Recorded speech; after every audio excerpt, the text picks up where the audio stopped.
Hello and welcome to the Ivy and the Arch podcast, a Major League Baseball podcast with an emphasis on the Chicago Cubs and the St. Louis Cardinals. My name is Aaron. I'm joined by Caleb, and this is episode 7. We took a week off last week because of Easter. We wanted to be able to, focus on spending time with our families. Hopefully, everybody who's listening had a awesome Easter. It was a great week and a half for baseball, I guess, as we'll be covering today. A lot of good games, a lot of surprising outcomes, not just for our Cubs and Cardinals, but kind of across the league. We'll touch on that a little bit. Caleb, how was your Easter and how are you doing? It was great, man. It was the back half of my spring break, which our school had kind of a weird spring break situation. Good Friday fell on spring break, so then we of course didn't have that day off.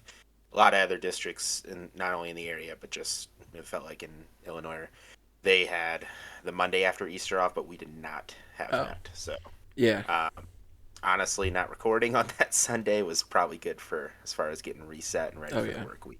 Oh, yeah.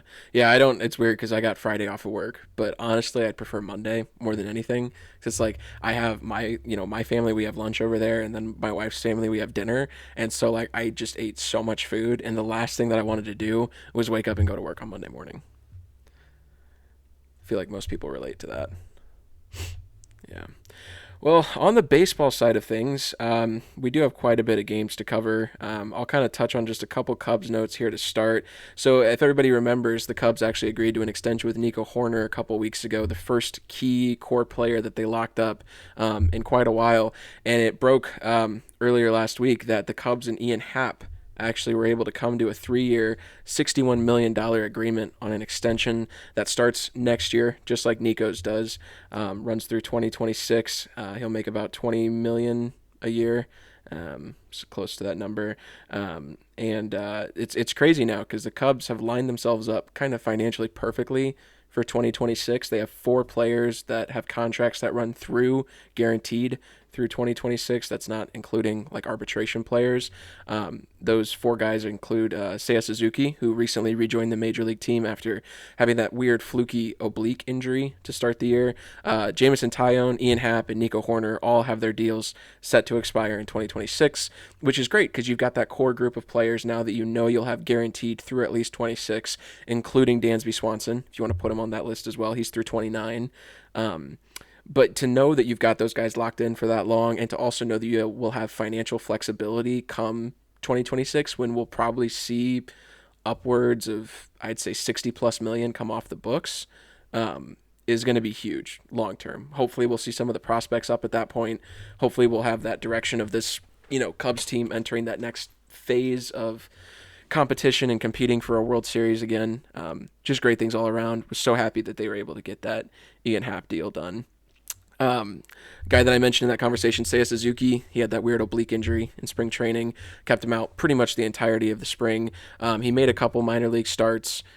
He played defense first, and then he ended up making full minor league starts. Came back up on Friday and hit a home run in his first game back, which is, I was saying it before, getting him back in that lineup is going to be huge for the dynamic. And I can just tell you right now, I feel so much more confident in a lineup when 1 through 4 is, Nico Horner, Dansby Swanson, Ian Happ, and Seiya Suzuki.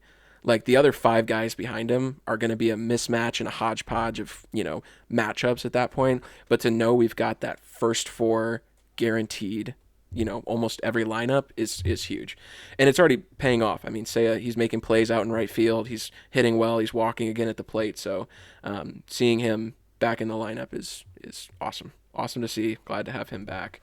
Um, just to kind of go over the series recaps, we won't. I don't think we're going to touch on every game. We'll just kind of go over what happened here and there. The Cubs, as of today, they're currently playing the Dodgers right now. But as of today, before this game ends, they are 7-6, third in the NL Central behind the Brewers, who are 10-5, and the Pirates, who are 9-6. Speaking of the Pirates, very interesting start for them. They signed a lot of relatively known major league players this offseason, and I thought they might have been a fun team to watch. I didn't necessarily expect them to be, 9-6 to start the year this early on, but fun to see. The Cubs, and again, these stats are all pending today's outcome of the game. But before today's game, they had a plus 15 run differential, which for those of you who don't know, it's basically the amount of runs that you allow with the amount of runs that you score. So they're plus 15 in that column right there, which is actually the fourth fourth best in the National League behind the Brewers, the Braves, and the Dodgers. And they are tied for fifth in runs scored in the National League with 70. And they're actually second in fewest runs allowed in the National League at 55, and that's good for fourth overall in all of baseball too. So I know that the 1-2 punch atop of our rotation of Marcus Stroman and Justin Steele have been really, really good to start the year, and the bullpen has been good in their moments. But I didn't realize that we actually were top five in all of Major League Baseball in runs allowed. So that was a pleasant surprise there. But to just go over the Cubs series so far this year, we went 1-2 against Milwaukee. We split against Cincinnati 1-1 because Game 3 got rained out. We went 2-1 against Texas. We went 2-1 against Seattle, and we're currently 1-1 pending today's outcome against the Dodgers. So we haven't really had a super easy schedule by any means. The Brewers have been really, really good, mostly because of their pitching, which took a hit with Brandon Woodruff's injury. He's expected to miss several months. And when I saw that tweet, that kind of reaffirmed in my mind the eventual collapse of this Brewers team, because they have scored 55 runs, but they've only allowed like 30 something. The only reason they're like 10-5 is because of their pitching. And once that goes, that team is nothing. So we haven't had a super easy schedule, having to play Milwaukee, Texas, which is supposed to be good this year, the Mariners and the Dodgers, all to come out of that so far 7-6. I'm more than happy with that. Some of the performances we've gotten out of these games. To go over just a couple notes from some of the games that I'm looking at here, Hayden Wesneski has really struggled in his first two starts this year, which was a huge surprise to me considering how he looked in spring training. I talked about that a lot, how his confidence was there. He was just absolutely dominant for the most of spring training. And he's been, it seems like, I don't know if he's got just command issues. I don't know if he's just not comfortable, if there's some underlying issues with maybe anxiety there or getting settled in. But through two starts so far this year, he's 6 innings pitched, 11 hits, 5 earned runs, 6 walks, and only 4 strikeouts. His last start, most of the runs that scored against him were unearned. But still, I mean, he's had to pitch out of the stretch quite a bit this year instead of the windup. He just hasn't looked confident. And for somebody who was supposed to anchor the back end of that rotation, it's not been great. And it's hard to think about, too, where we could be right now with the way that Stroman and Steele are performing. Marcus Stroman has been incredible so far this year. 12 innings, 7 hits, 2 earned runs, 5 walks, 12 strikeouts, and a 1 ERA. I believe his ERA is down to 1. And then Justin Steele, last 2 starts, 13 innings pitched, 7 hits, 3 earned runs, 5 walks, 11 strikeouts, 2.08 ERA in his last 2 starts since we recorded the last episode. So both of those guys at the top, that 1-2 punch there. Steele pitched into the 7th inning for the first time I think any starting pitcher has done this year for the Cubs, which is what we need to see from him. He wasn't really able to go super deep into games last year. I think 5 or 6 innings is usually where he topped out.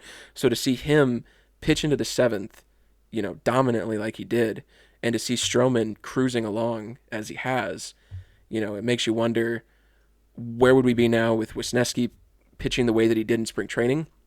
Where would we be now with the way that we expected Jamison Tyone to pitch? He's kind of struggled. He had a good outing his last one around. And then Drew Smyly has been a mixed bag of results, more bad than good as of late. But yeah, the rotation top part has been good. I think as the season goes along, we'll kind of see what Wisniewski has going on for him. I just got a notification on my phone. Patrick Wisdom just homered again. That's his 6th of the year. He's on a tear. That's incredible. Former Cardinal, by the way. He's on my hot list here. He's been batting average isn't there. Strikeouts are still Patrick Wisdom's normal, but he's been hitting the long ball like crazy. I kind of want to cover more so the last Wisniewski start more than anything, and then I'll pass it off to you, Caleb. It was kind of a brutal watch for him. He only made it into the 2nd inning, recorded 4 outs total. He went 1 1/3, 5 hits, 7 runs, 2 of those earned, 4 walks, no strikeouts. It took him 64 pitches to get through 4 outs. Only 37 of those were strikes. Never really seemed to have control of the zone. So we were down early, I think 7-0 into the third inning. Nelson Velasquez, who was called up, ended up hitting a grand slam after the Cubs had rallied a little bit to put us back up 8-7, and then we ended up winning that game 14-9 against a really, really good Seattle team. It was nice to see Velasquez kind of get his moment. He'd been tearing up AAA, as most of the guys that we had actually optioned down to start the year have also done. Morel's really been tearing it up. Mervis has really been tearing it up. So to see him come up, get his moment, that was really cool. Mancini hit his first Cubs home run that game. Happ had a double in that game as well. That was a fun game to watch against a really, really good Seattle team. You weren't expected to win that series or any of those games, but to come out, fight back the way that this team did, gives me hope for later in the year when maybe we see Matt Mervis up instead of Eric Hosmer. Mervis is, he's got like a 450 on base percentage in AAA this year, and he's still hitting home runs. So to think about what his bat in the lineup could do, we get Morel in there healthy, a lot of optimism going in. But yeah, I mean, Cubs have played really, really well. Yan Gomes had a really nice game the other night. He had 2 home runs and a stolen base, which he never steals bases as a catcher. So that was pretty cool to see. That was the game where Justin Steele went 7 innings there. Nico Horner's been stealing a ton of bases in the leadoff spot, which has been really cool to see him do. He didn't do that a whole lot last year, so to see him kind of really embrace that leadoff role has been crucial for the way that this team has been performing. And then the last note I want to touch on here, it's been really interesting. Dansby Swanson was off to just this super, super hot start in the year. I mean, he had like a 540 batting average at one point through like the first series of the year.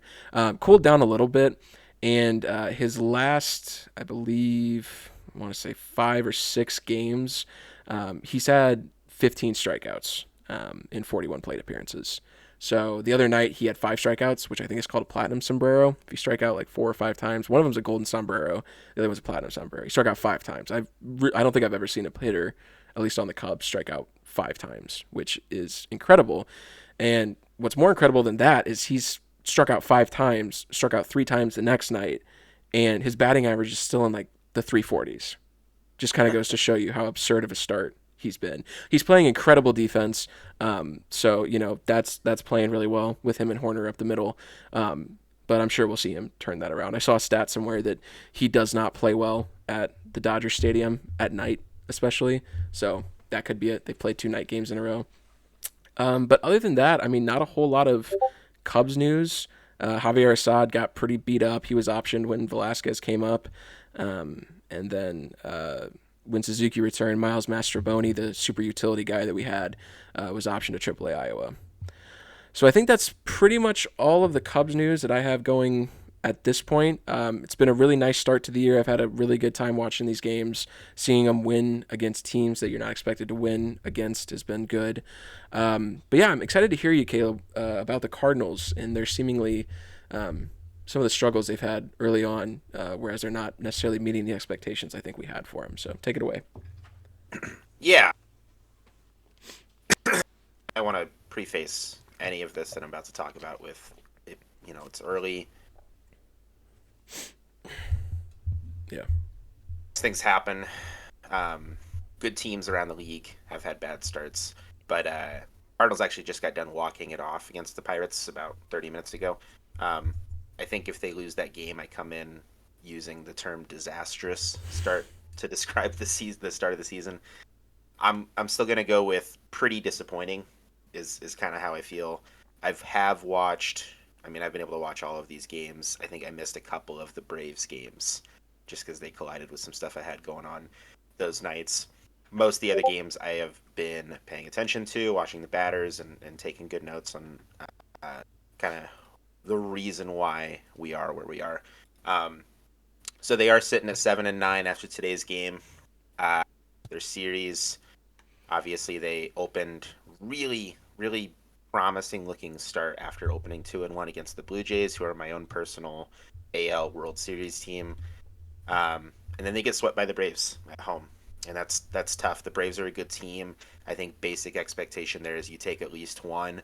But I had the Cardinals. I have the Cardinals and the Braves in a similar bracket.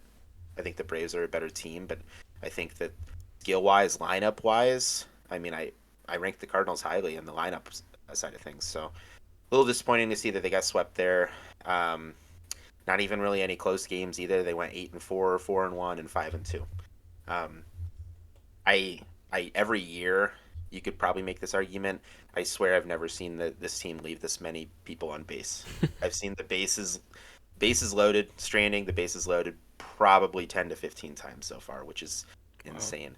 Good that they can get to the point where they're taking walks and, working counts to where they're getting on base, but the inability to cash in on those moments has been frustrating to say the least. Um, then they go into Milwaukee, and you know how I feel about the Brewers. I'm not super high on them. I don't know where they got three Cardinals-like rookies who are just raking the ball. It's crazy. Terang, Joey Weimer, the other Garrett freaking Mitchell. loser. Yeah, Garrett Mitchell was the only one that was on my radar, but the other guys, they're hitting doubles, hitting triples. It's the seventh or eighth inning of a game, and they're 3 for 4. That's the make of a good team. So I still think that the Brewers are a pitching collapse away from being third or fourth in this division, but they took care of business against the Cardinals like they needed to, and that's more so you could say about the Cardinals is it's extremely disappointing to drop 2 of 3 in Milwaukee. That series was frustrating. It was extremely frustrating. You didn't even have to face Burns, and they only won 1 of the 3. So pretty sure they won the Woodruff game somehow too. I got it. No, it wasn't the Wood. It was the Eric Lauer game, and I Oh knew they yeah. were gonna beat up on Eric Lauer because he's a soft tossing lefty. So they took one from the Brewers. That's not sustainable if you want to win this division, but um, somehow an even more maddening series, the only series they've won so far this year, against the Colorado Rockies, where they took 2 of 3. Um, that first game should have had it. They were really close late in the game, and bullpen imploded. You're gonna hear me talk a lot about Jordan Hicks coming up soon when I got some player notes after talking about the series. But Jordan Hicks has been responsible for more of these losses than he should have been allowed to be, which is extremely frustrating. They did take the next two, so high scoring games. First game was 7-4 Rockies. Second game was 9-6 Cards. Third game was 7-4 Cards. So Coors Field, of course, there's going to be a lot of runs scored, but they came out on top of that one with their one and only series win so far. And then they had 4 against the Pirates, so winning today allowed them to split. Um, I don't know. This series was pretty eye opening. If you're going to get beat by Austin Riley and Matt Olson, that's okay because they're Austin Riley and Matt Olson. But I cannot sit there and say it felt good to get beat by like 40-year-old Carlos Santana. Um, keep Brian Hayes, whatever. But like, how are you still letting Kutch beat you, man? Right. And these guys that I've barely heard of that have come up out of nowhere. This kid that reminds me of Harrison Bader. I can't think of or even want to attempt to pronounce his first name, but Bay, their Oh yeah, outfielder, yeah, yeah. Yep. rookie outfielder. Let me look him up here. You're letting him beat up on you all weekend. And so, what day would it have been? I think it was Friday night. No, it would have been Thursday night. Whatever day that Johan Oviedo pitched, Johan Oviedo, for those who might not know, former Cardinal, he was involved in the uh, Jose Quintana trade. So he went to the Pirates in the Quintana trade. Quintana and Chris Stratton came back to the Cardinals. Obviously, you liked what you got with Quintana, but the whole point was to extend him because you have a very questionable rotation coming into this season. They did not extend him. Whatever. He gets hurt. He's not even pitching for the Mets. So, however you want to feel about that is fine. But the right move would have been to extend him, whether he got hurt or not. It should have never he should have never even went anywhere else because this rotation was not good enough to not extend that guy when he was very valuable to you. Like he started the wild card series. Right. So I don't know. I thought that was a questionable move, and then you let Johan Oviedo throw like 7 shutout innings against you. And when I'm looking on Twitter and I'm seeing Pirates fans ask if they have the best rotation in baseball, that's how you know you just had a terrible series against them. Yeah, Because A, they don't, and B, that's what the Cardinals do. They make terrible pitchers look really good. And I've been watching that for years. It's even more so prevalent this year. Letting the Rockies starters look great against you, letting the Pirates starters look great against you. Again, you didn't even have to face Burns, and you only took 1 of 3 against the Brewers. You completely missed Freed and Strider, and you got swept by the Braves. It's just unacceptable, man. Completely unacceptable. The only outing they have looked good against a quality starting pitcher is Alek Manoah, and I'm pretty sure he got blown up again he did. against He's had a really rough whoever they were start. playing the other day. Yeah, So I don't know how much you can celebrate that because he's not right. right. I don't know, man. So going into individual performances, I kind of went with a good, bad, and ugly kind of approach to this. Um, Starting with the good, Nolan Gorman, probably your second best hitter right behind Paul Goldschmidt right now. Gorman's had some of the more flashy highlights, some of the game winning home runs. But I heard today on the radio, listening to the game on the drive home, Goldie's been on base all 16 games so far to start the Wow, season. it's So impressive. any doubt you had about him not being what he was last year, I think he's just as consistent. It's just not as obvious anymore because he's doing it so much. So good on those two. Um, it's just more impressive for Gorman for me because after last year, I thought Joey Gallo was kind of his ceiling. Like I would have been happy if we got Joey Gallo out of him, and now I'm starting to think that okay, he can lay off the strikes, the sliders low and away that Gallo can't. Excuse me. So um, Gorman, he's going the other way. He's shooting balls down the left field line, and that's really encouraging to see when you have an offense who, I'll give them the credit. They have a really good offense. The offense is not the problem with this team. When Gorman's one of your best hitters, you know you're off to a good start there. So Gorman's been great. Brendan Donovan has continued his um, really surprising and out of nowhere 2022 season. Um, See, I got their baseball reference pulled up here. Donovan's had 61 plate appearances.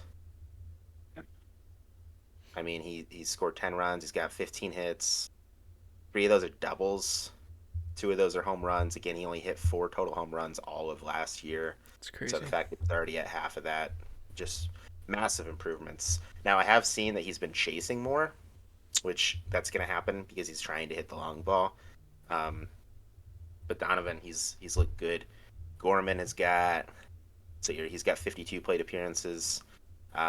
He scored 5 runs, but he's got 14 hits, 2 doubles, 4 home runs, which leads the team, and 13 RBIs. So he's got an OPS over 1,000. So good on those guys. As far as OPS wise goes, some of the lower guys on the team, OPS is kind of one of my more looking to stats, if that makes sense. Um, Contreras is down. He's had a pretty rough start to the season, to be honest. Uh, who was the other guy I was surprised by? Tyler O'Neill. That's 6.69, which Hmm. is just not.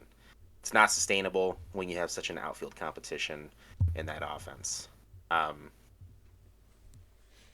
I gotta get through the rest of the goods because there's a couple more. Surprises in the bullpen. So Zach Thompson has been probably our best pitcher, and that's just based on the fact that Ryan Helsley hasn't pitched a whole lot.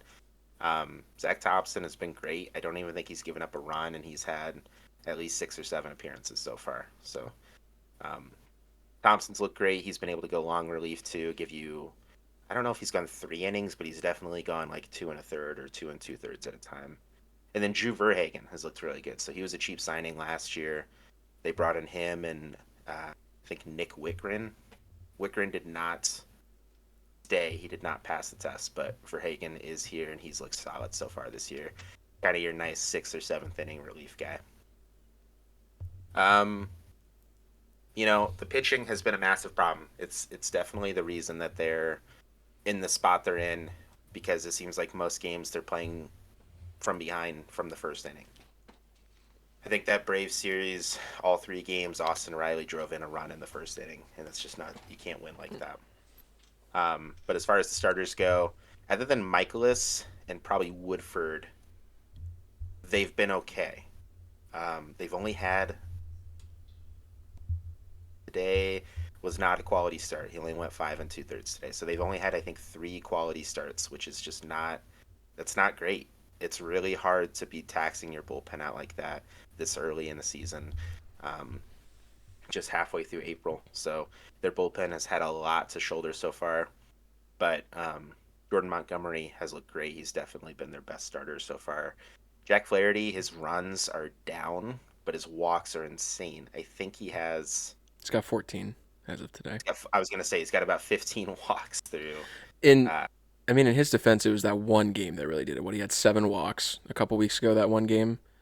well, yeah, Um, but then the next one he had six. oh well, yeah, It wasn't. that'll do it. I think against the Brewers he had six, and Yeah, against the Blue Jays he had seven. So he got his walk total up there pretty good. His last outing out was definitely his best. I think you could say that about every starter except for maybe Michaelis, who got tagged for six on. Well, Michaelis went today, and it was 5 2/3, and I think he gave up two or three runs. Um, but today he looked okay. He didn't go very long, which was unfortunate. But this is also the worst offense he's faced, yeah, in my opinion. I think that Colorado has a better offense than Pittsburgh. Um, so outside of Montgomery and you could make the argument for Flaherty. Starters got some work to do. They got to get some length out there. Um, hopefully, getting Wainwright back. He's starting to rehab on Wednesday. Hopefully, that good. will help a little bit, but it hasn't been terrific. And then finally, Burleson has been great. He's definitely played a lot more than I thought he would. He has basically faced every right-handed pitcher that they have played against. So, other than Manoa, he did not start the first game of the season, but I think he has played against every righty since. Um, but he's doing well. I mean, his batting average is right about 300. He's got an 853 OPS and a 512 slugging. So Alec Burleson has been doing okay. I did not think he would have more outfield starts than anybody except for Walker, and I think that's the case. Um, I guess I left that off too. Walker, he had a 12-game hitting streak to start the season before he lost it, and I believe that tied Eddie Murphy of I think the 1912 Philadelphia A's. So Wow. good for you, Walker. The home runs haven't been there.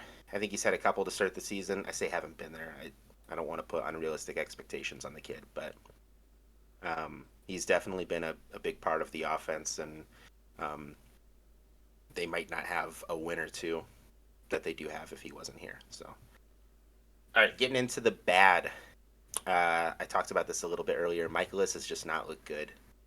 I think he's been the rockiest starter so far, and that's only because other than today, he hasn't had an outing where he's given up less than 5 or 6 earned runs.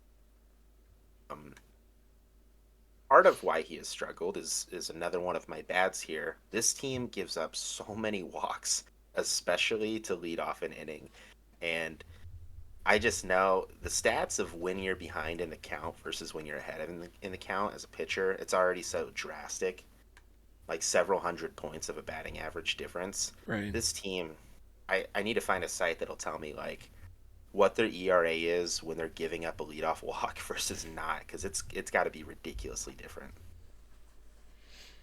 So walks have killed them. Their defense has not been that sharp, man. I got to tell you that for an infield that features Nolan Arenado, Paul Goldschmidt, and most of the time Brendan Donovan and Tommy Edman, I just feel like the balls that have poked through the infield have been like crazy high.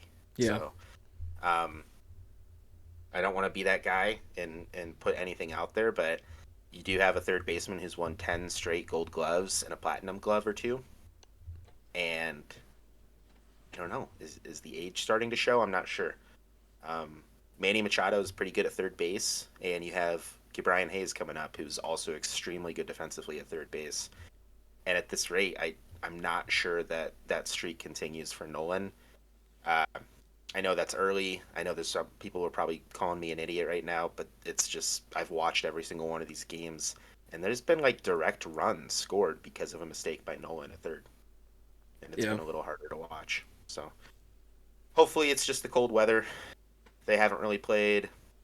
I know the weather in Colorado was nice, but that series against the Braves was a little bit colder, and then today was pretty cold.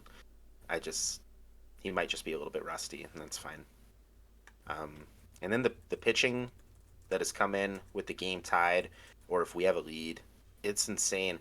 Another thing with what the pitching has done, I swear, if we score a run in the bottom of the third or bottom of the fourth, top of the fourth, top of the fifth, whatever, the next inning out, that pitcher gives up a run immediately, and it's there's you just can't build any momentum off the way they're pitching right now.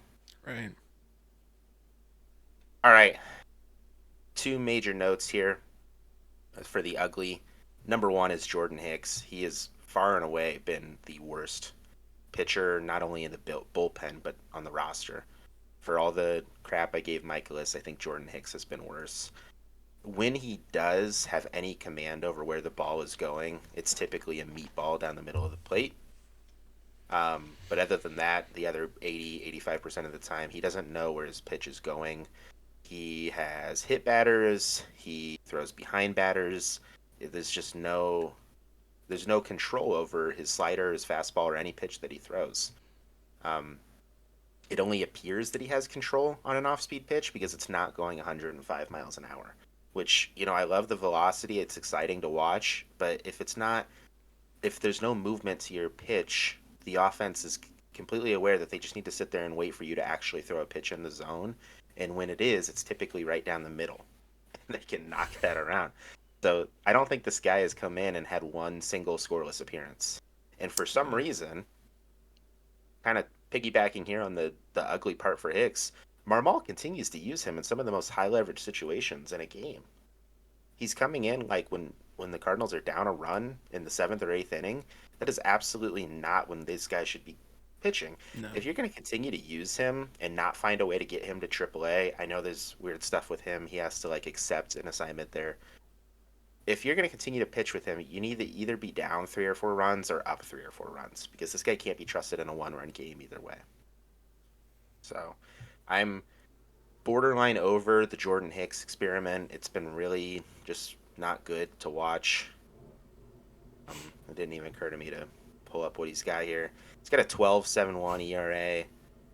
He's 0-1, and he's pitched 5 2/3 innings. I don't think he went today, so that would be all of it. He's given up 11 hits. He's got I eight mean, walks. his whip is 3.3, man. I It's just none of it's good. no. Gives up walks to lead off the inning, then he gives up hits, and those walks score, and it's just he doesn't look good. His hits per nine is 17.5. Wow. That's been rough. I'm not sure anything has been worse than watching Jordan Hicks pitch, except for this Tyler O'Neill, Oliver Marmol drama that we had during the Braves series. I get it, man. Nobody wants to lose, but you have an outfielder who you have 5 starting outfielders on this team for 3 spots because Nolan Gorman ain't giving up that DH spot. I'll tell you that. So you have 5 outfielders for 3 spots. If Tyler O'Neill cannot run at 100% and stay on the field, then he shouldn't have a spot, in my Right. opinion. Okay, I know what he's saying about keeping the conversations with Marmol in the clubhouse. I totally get that, but we're missing the point that it's like playing. So there was a few years ago, probably 5 years ago, where Randall Gritchick could not throw the ball. I I don't know remember if you this. remember this because it was I a do. Cubs game. Yep. There was a ball hit to Randall Gritchick. He had to throw the ball. I think it was to Jason Hayward He to couldn't do throw the it. ball into the infield. Yeah. I don't see any different. If Tyler O'Neill can't score on a single from second base, he's one of the fastest guys in the league. He's Right. got to be top 10, top 5 fastest guy in the league. He's faster than Harrison Bader. And Bader one time scored on like a wild pitch from second. So like if Tyler O'Neill can't score on that play, I don't really care how good Ronald Acuna Jr.'s arm is from right Right. field. If he can't score on that play, it's because he's not running 100%. Not once this season. I guess since he got called out, have I seen him go above 60 or 70%. So if he's doing it to stay on the field, because if he runs at full speed, he's going to eventually become not healthy, he shouldn't play. Right. It's got to be Burleson. It's got to be Walker. It's got to be somebody else. There's better options than watching Tyler O'Neill basically jog. Right. Okay? On the flip side of things, yes, Oliver Marmol needs to be more professional and have that conversation in house.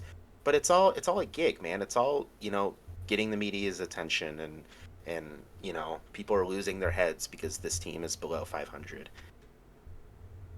At the end of the day, and Mozeliak came out and said this, like, don't worry about staying on the field. That's no good to them. You need to play as if, it's the playoffs, it's game 7 of the playoffs. That's how you have to play. And Right. if not, then you need to accept a role as a bench player or a pinch runner late in the game. I wonder if that was partially the reason that Ollie, went as hard as he did on O'Neal publicly to the media, was to kind of send that message like, hey, we all see what's going on here. It's like, I'm not going to tolerate this. And I'm not only going to let you know that I don't tolerate this, but I'm going to let everybody else know so that you can't say something different.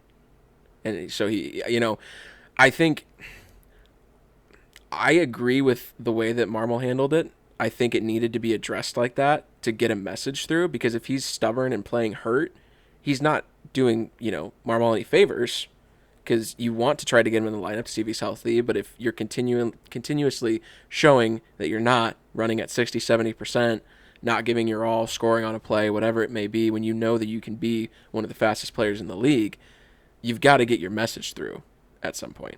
So I agree with what he did. I see why he did it. And if O'Neal's His not is his healthy, best weapon, man. yeah, His I was just looking at the baseball reference. He's got the worst offensive stats of any of the outfielders on the team, barring Nootbaar, who hasn't really played a whole lot because he spent like 12 to 15 days, it felt like, on the injured list. His numbers aren't there. So, if you're out there and you want to play center field and you believe you can be a healthy center fielder for this team, you need to be able to run the speed of a center fielder. yeah. And, I don't think that it was any faster than Dylan Carlson would have ran home from second. So I guess I'd rather have Dylan Carlson at 100% getting thrown out than Tyler O'Neill at 70% getting. Where is Carlson hitting in the lineup when he normally is? And do you know? Him and O'Neill have both been like sixth and seventh. Because he's Now, got, if Contreras is out, because Contreras has been at fifth this whole time, which that's another conversation. I really think they need to move him down, yeah, take some pressure off of him. yeah, He's an emotional player, so I know he's not going to like it, but like, I just think he's got too much pressure. He's been in another organization for 10 years, man. right. I just think he's struggling with the nerves and stuff. Um, when Contreras is out, that immediately slots in Kisner at like ninth. So then you have everybody move up a spot. But it's been like, surprisingly, Burleson has been hitting second like every single time he plays. Wow. But it's basically been Donovan. If Donovan sits, then it's Edmund. But Donovan, Burleson, Goldschmidt, Arenado, Contreras, and then Gorman. And then depending on who plays, it's either Carlson or O'Neill. Because I noticed here Carlson has no RBIs this year, which is interesting because I think they were looking for a bounce back offensive year from him, and it doesn't seem like he's hitting that. I mean, he's hitting 214 so far this year. He's got .3 WAR, probably mostly because of the defense he's able to provide in the outfield, but he's I'm not. trying to be more patient because outside of Nootbaar, he has the least amount of games of any of the other outfielders played. It's true. Um, O'Neill's appeared in 14 games, Walker in 15, Burleson in 11. Like I said, he's been getting a lot of starts. And then Lars has only been in 3 with today. So Has I don't know, man. Walker's defense been really bad or something? Because I'm looking here at his stats through today's game too. He's at negative .3 WAR.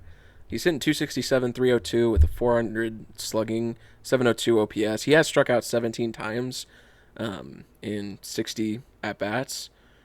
9 or 10 of those are from today and yesterday. Oh, jeez, that might do it. Yeah, once that streak ended, it's like all of the bad baseball just came out of him immediately. Same thing with Dansby. I mean, Dansby struck out 8 times in the matter of 2 games, 7 or 8 times in 2 games. Yeah. So And that's going to happen. I'm not super. If Walker has like two or three more bad series, I think you start looking at sending him down.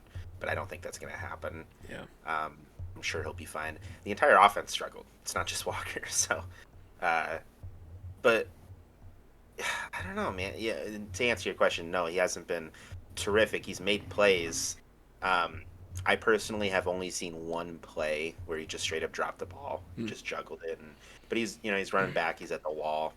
It wouldn't happen with like Newbar if he was out there, but um, you put him out there because you want his bat, and you Right. you know that's the thing. He's got a bit of a better arm than most of the outfielders. Carlson has surprisingly a cannon, so I kind of like that. Carlson in right field uh, to end a game placement, but I don't know how often that's going to work out because Walker hasn't really been subbed out defensively. Um, my big question is number one, I don't think O'Neill's worth a ton right now as far as his trade value, but Juan Yepes, the only thing he has done when he is with the team is hit.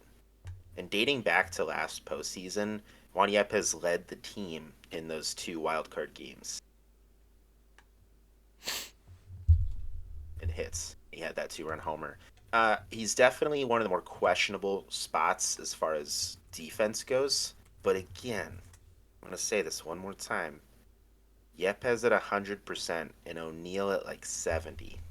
I don't know how much of a difference there is, man, except for their bat. And I think Yepes' bat is significantly better at this point in time than Tyler O'Neill's.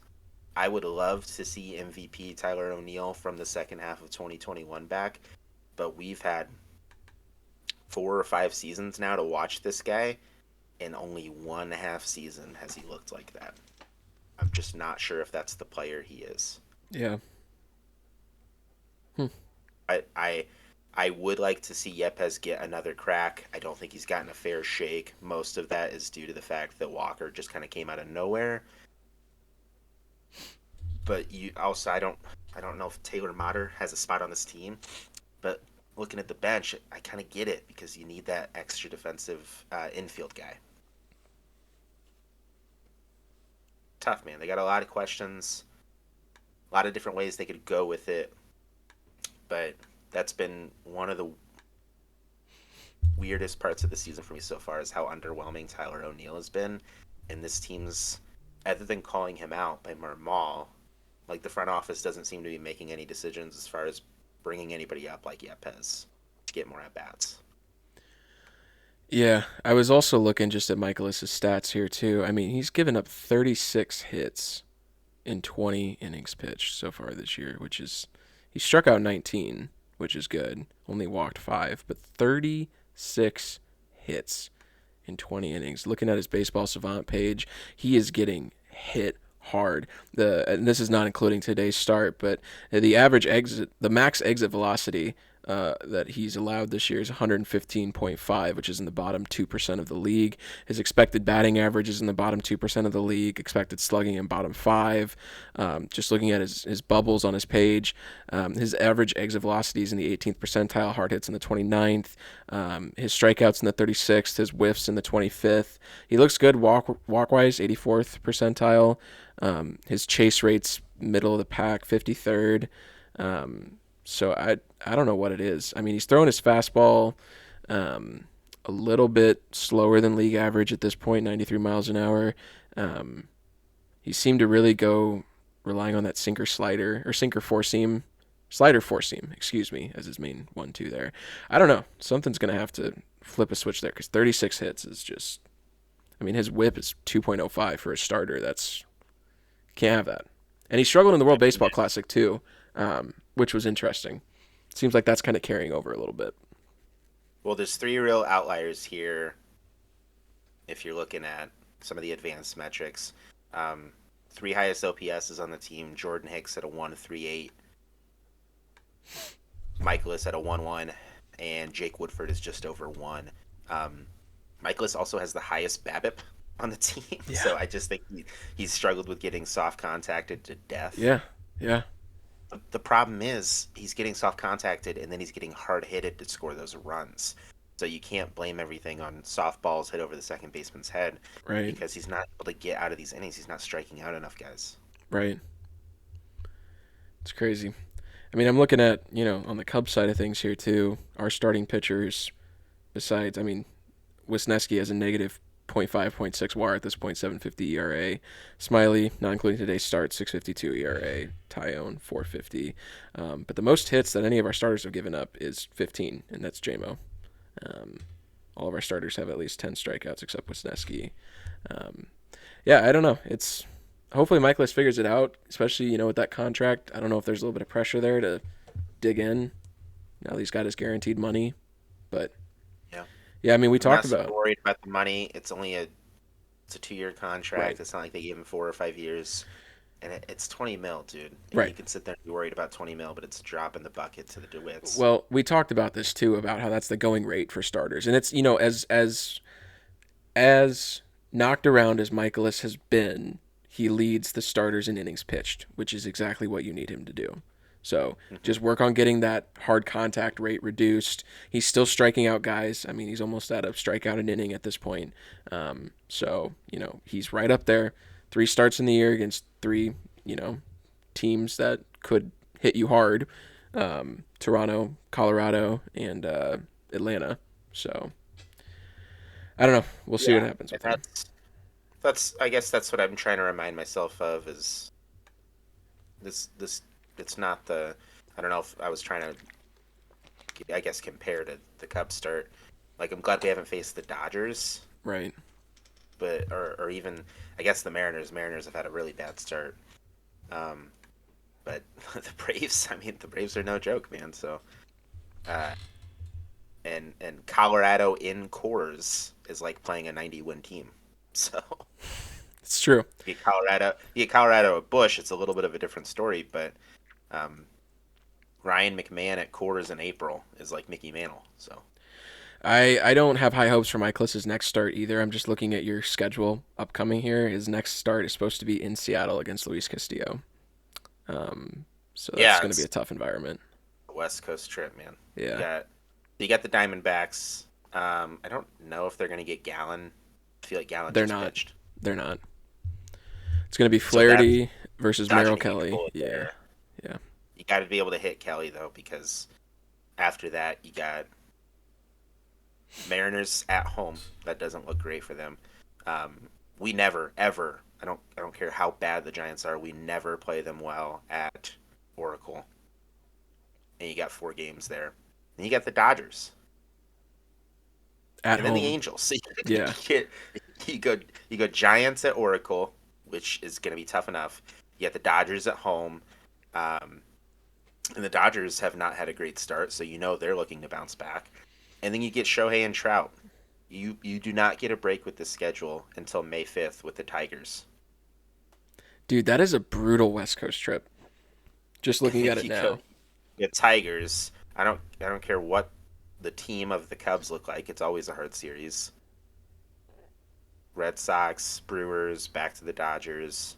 May Then you 22nd get is when you'll the start. start against the Royals. May 22nd through June 11th is going to be the Cardinals' time to take advantage. You've got 4 in Cincinnati, 3 in Cleveland, 2 against the Royals at home, 3 in Pittsburgh, 3 in Texas, 4 back against the Reds at home. That's the series. That's the series to take advantage of right there. Got to Here's squeak what's out a tough, couple man. wins there. I have watched this team for a really long time. They've never looked good in June. They typically look okay in April. And we were talking about the Pirates earlier. I think the Pirates every single year they think they're a wild card team because they have a hot April. Right. Um, so it sucks to get the Pirates in April because they're gonna really battle against you, probably stronger than they would the rest of the year. But I think you have to hope for July. I mean, looking at July, listen to this. You got so to end June, you got the Yankees, and that looks like it's over in New York. No, I don't know No, about it's at that. home. Okay, I saw Wait, the are you talking about seven. end of June, right? Yeah, yeah, Yeah, yeah, yeah. you're at home. So you got the Yankees for 3. Then starting July after that, you get Miami. You got the White Sox. You got the Nationals. You got Miami again. You got a series against the Cubs. It's the London series, London series. Okay, I they play believe. four in London. Or maybe that's the 20. No, yeah, I think that is the London series. Unless it's the first half series. Let me look here. I Oh think no, the it's London series is in June, 24th and 25th. Yeah, you're right. Sorry. 9 10 a.m. That'll be fun. You join me for some coffee and Yeah. coffee Cardinals 9 o'clock in the Is morning. that in the middle of the Oh week? no, I think that's a Saturday Sunday. Is it? I don't know. Let me see. Let me look here. Oh, it is. Yeah, Saturday, Sunday. We should live So stream that Sunday game. that would be sweet Let's do that. for our episode. Yeah. All right, so you got the Nats, you got the Marlins again, you got the Cubs, you got the Diamondbacks, you got the Cubs again, and then you're getting into August with the Twins and Rockies. So that's a stretch where if you are out of first, which honestly at this rate they might be, I could see them being a few games out of first, assuming things turn around. You have to take advantage there because then when you start looking at the end of the season, I mean, dude, you end with the Brewers, Padres, Brewers, Phillies, Orioles, Braves, Padres. From like the end of August, that's your schedule with a Pirates and Reds series sprinkled in there. So that's Yeah. tough, man. I think so. The Cubs are up 3-2 currently in the top of the eighth. If we can squeak out a win against the Dodgers here today and take this series, we play three in Oakland. Oakland this year is 3-12. They're 3-12, and they're currently losing to the Mets. They're going to be 3-13 going into the Cubs series tomorrow. Hayden Wesneski will start the first game. It's an 8:40. I hate West Coast games. I hate West Coast games. 8:40 start on a Monday is not what I want. But Wisniewski versus Kyle Muller tomorrow in Oakland. That is a must-win game for the Cubs. This whole series is a must-win series for the Cubs. You cannot lose. This is Wisniewski's chance to get back in his groove because then we've got Stroman on Tuesday and Steele on Wednesday. I would bet my savings that Stroman and Steele pull out wins against the Athletics. Wesneski's got to get that win because if we can finish off Los Angeles today and go 8-6, and then sweep Oakland and be 11-6 going back to Los Angeles for 4 games at Wrigley. We will face the Dodgers best though. We'll get Urias again, Dustin May, Clayton Kershaw, and I don't remember who else is starting that as well for the Dodgers, but that's going to be a tough one to pull out. But I think if you can give a little bit of cushion room and split the series with the Dodgers, get out of that series 13-8 to play San Diego, and then you've got Miami for 3, Washington for 4. That's a huge opportunity right there. Miami for 3 again, like we were talking about the Cardinals at Wrigley, 3 against the Twins, and the Astros, Phillies, Mets, Reds. So yeah, that's got to be a must win there. We got to sweep this Oakland series. I think that's going to set us up really well going in. I do want to look at too, with the Brewers playing as well as they are, what their upcoming schedule looks like here. I'm hoping they're playing some brutal teams. Let's see, because we need them to start falling off a cliff a little bit. Yeah, that's the other thing too that's been annoying me with the Brewers. Wade Miley, who was on the Cubs last year, never was healthy, hurt constantly. Through 7 innings, 4 hits, 8 strikeouts today, no runs for the Brewers. His season ERA is sitting at 150, and he looks perfectly healthy. Which, of course, no hard feelings with the Cubs. Obviously, you can't help when you're hurt, but don't go back to the Brewers and pitch like vintage Wade Miley, please. Don't do that. They're beating the Padres 1-0, so if they hold on here in the bottom of the ninth, which I'm assuming they will at this point, they'll be 11-5. But the Brewers, after today, they play 3 in Seattle. That'll be interesting. Burns, Ray, and Lauer for them there. Then they play Boston for 3. Oh, gosh, come on, man.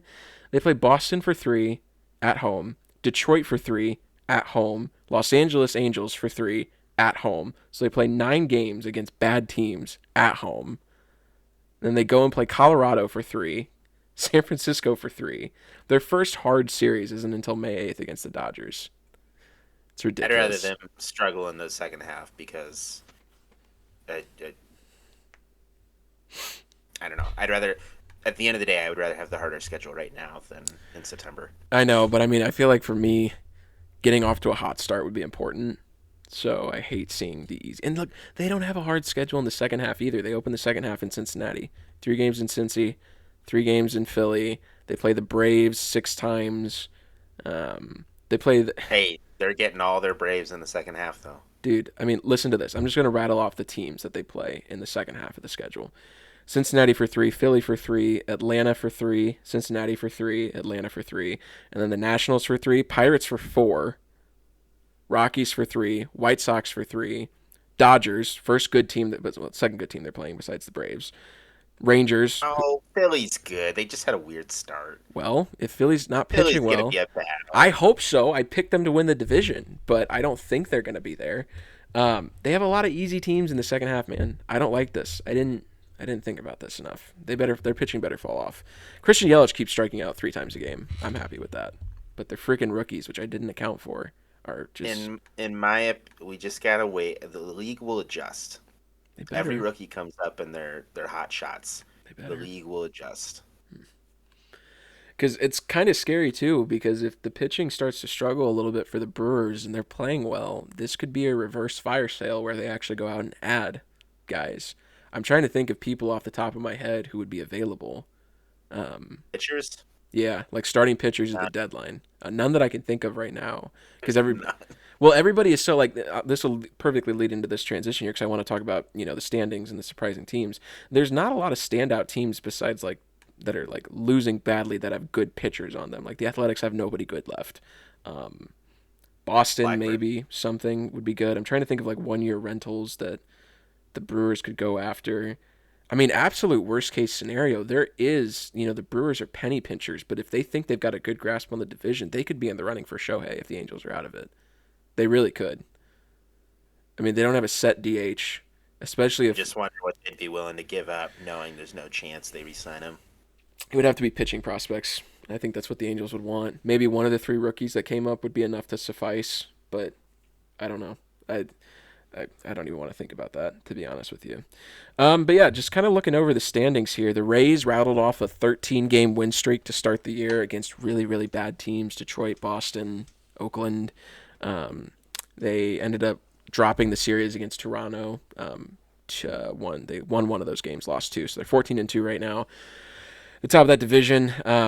Their run differential is incredibly padded playing those bad teams. They've scored 114 runs, which is above and beyond the next highest. I'm trying to look now. They've scored 114 runs. The next highest, I believe, is either the Braves at 87. It's the Braves. Or wait. Yeah. Braves at 87. Braves and Boston have scored 87 runs Boston each. at 87 too. That's Crazy. crazy with them being at the bottom. I know. I didn't think about They're it. 500, man. I mean, Yeah. that's maybe it's the AL beast instead of the NL beast now. Every team in the AL East has a positive or neutral run differential. So, Yeah. Well, the being Twins, fourth or fifth in that division's rough at eight and yeah, seven and eight. that's true. That's what Tampa's done. Right. The AL Central, the Twins are 10-6, kind of interesting. Cleveland is 9-7. They're one back right now. Minnesota is the only team in that division that has a positive run differential. They're at plus 18. Cleveland is -2. The White Sox are -19. The Tigers are -37. And the Royals are -28. The Tigers have been just brutally bad. Javi Baez the other day hit what he thought was a home run, bounced off the wall, didn't hustle out of the box for a double, and then forgot how many outs there were and got doubled off trying to run to third, thinking there was 2 outs. Got benched after that. Detroit's just been a mess. Kansas City 4-12 though. I was kind of high on them this year. I thought some of their rookies were gonna start hitting pretty well, but I think they have the lowest team batting average in all of baseball by a pretty wide margin. Um, Interesting there. The AL West. This is weird. This is just, and it's again, this is all early. We're in the first, 20 games of the year. The Rangers are in first place, the AL West, with a +12 run differential at 8-6. Houston is 7-8. The Angels are 7-8. The Mariners are 7-8. Actually, I think they're 8-8. They just won. Let me refresh my screen here. Um, yeah, they're 8-8. So the Mariners move up second in the division. Houston 7-8. Angels 7-8. Oakland 3-12. We could really see the Athletics. There's a chance they lose the most games in Major League history this year. They're that bad. I mean, they are really brutally bad. The Um, lowest before. it was in the modern era. I think it was 115 or 120 losses. Um, they're 3-12 though. I mean, they have a negative 62 run differential.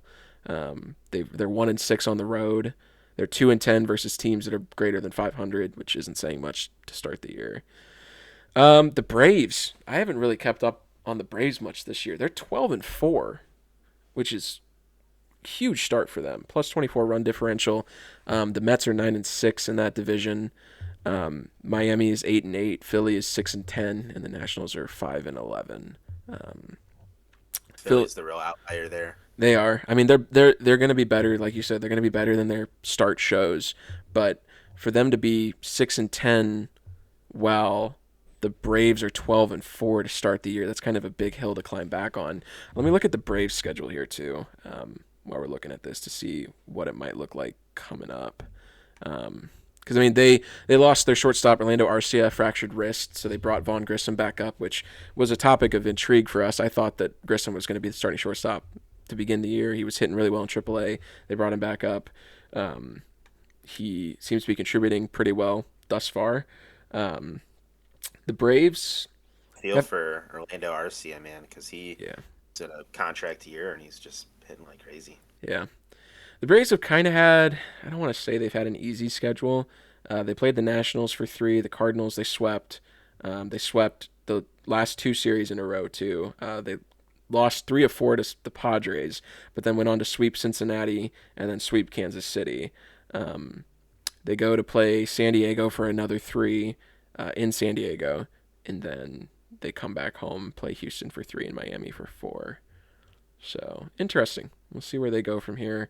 I'll kind of jump on that too while I'm over here and look at what the Phillies have coming up to try to bounce back from. They slaughtered the Reds today, jumped out to 9 runs in the first inning. Um, that was really good to see. Phillies coming up here will so they beat the Reds 14-3 today. So they're 6-10.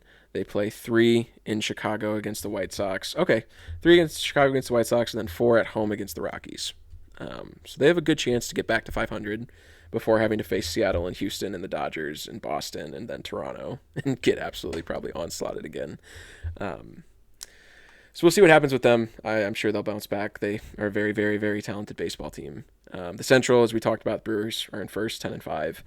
Pittsburgh, Chicago, St. Louis, Cincinnati, and then the NL West. The powerhouse Arizona Diamondbacks are currently first in that division. They are 9-7. The Dodgers are 8-7. The Padres 8-8. The Giants 5-9, and the Rockies 5-11.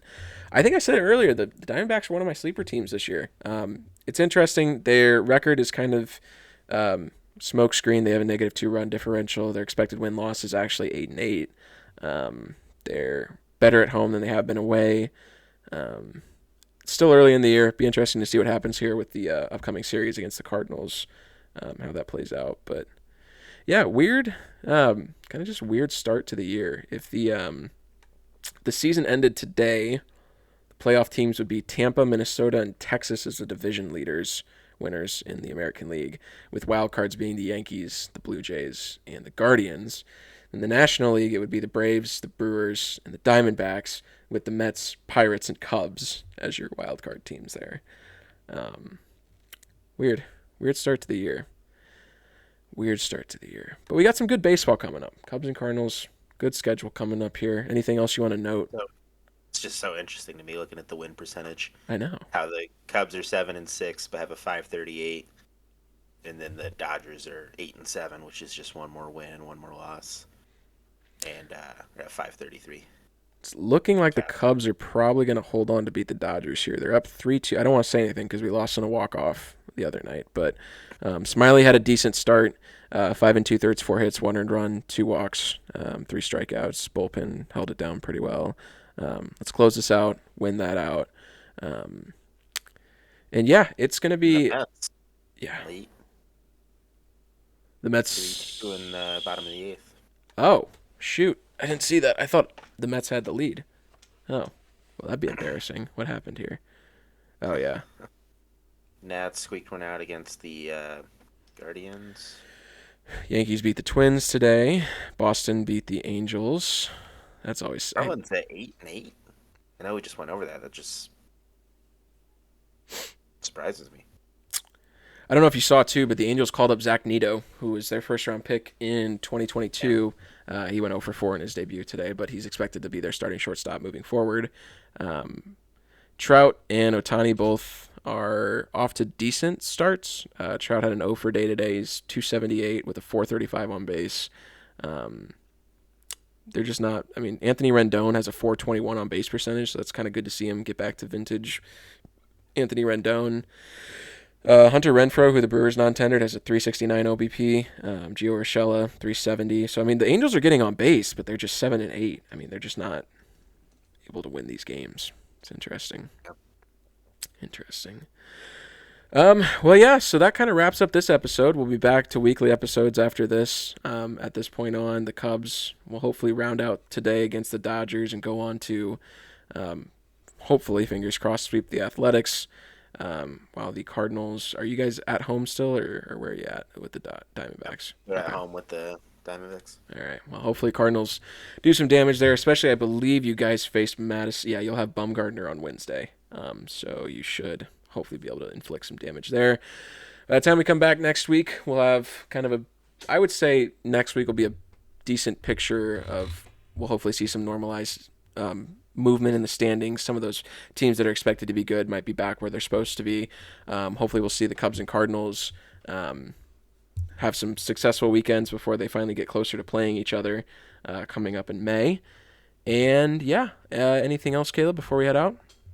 I think that wraps it up, man. Cool. All right. Well, as always, thank you everybody for watching. We really appreciate all the support. If you've been watching us on YouTube, hit that like. That do us a bunch. If you could follow us on Spotify, and if you see any of our shorts pop up on either your TikTok or your YouTube Shorts page, give us a follow. We greatly appreciate it, and we will see you in the next episode. Peace out.